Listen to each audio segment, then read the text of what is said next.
بسم اللہ الرحمن الرحیم۔ تاریخی اسلام میں غزوہ بدر کو بہت زیادہ اہمیت حاصل ہے۔ اس غزوے نے اسلامی تاریخ کا رخ موڑ کر رکھ دیا۔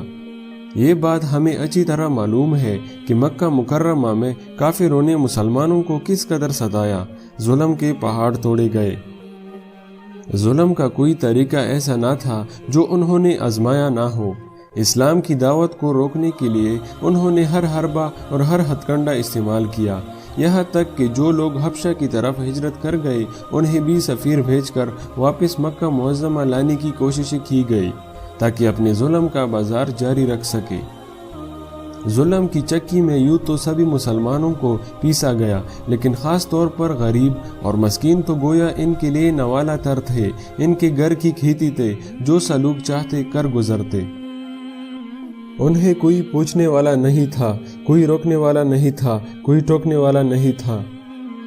آخر کار ان سارے ظلم و ستم سے تنگ آ کر کفر اور اسلام کے درمیان پہلا معرکہ پیش آیا۔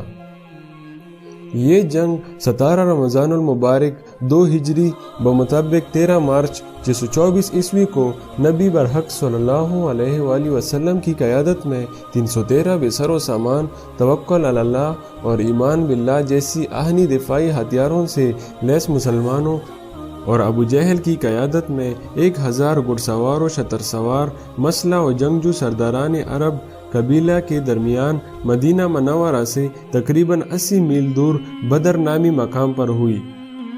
اس جنگ میں کل 14 مسلمان شہید اور 70 کفار قریش قتل ہوئے۔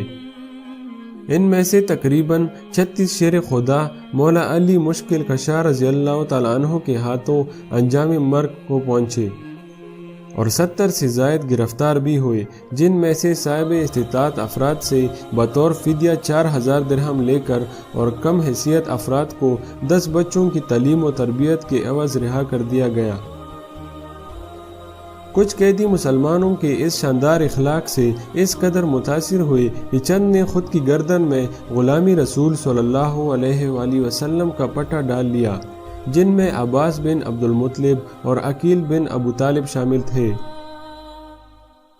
اس جنگ میں کفار قریش کے قائد ابو جہل کے واصل جہنم ہونے کا واقعہ قدر قابل بیان اور دلچسپ ہے۔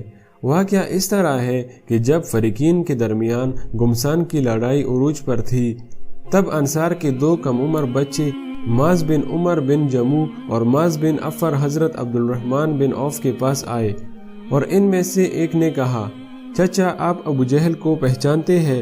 وہ کہا ہے، ہم نے سنا ہے کہ وہ رسول اللہ صلی اللہ علیہ وآلہ وسلم کی شان میں گالیاں بکتا ہے۔